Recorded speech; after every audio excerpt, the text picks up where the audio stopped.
welcome to Aammulus channel. So today we are going to prepare delicious masala puffed rice. So for that take 1 tablespoon of ghee. Not only ghee, you can add oil also. And after ghee was heated, add some broken chana dal and roast it. And after add some peanuts and add some curry leaves and add some chopped chilies and add some crushed garlic. So this all the ingredients have to become light golden color.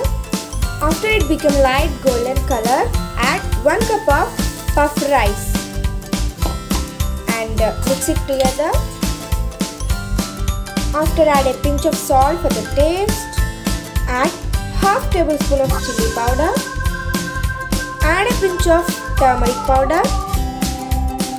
Add a pinch of coriander powder and just mix it.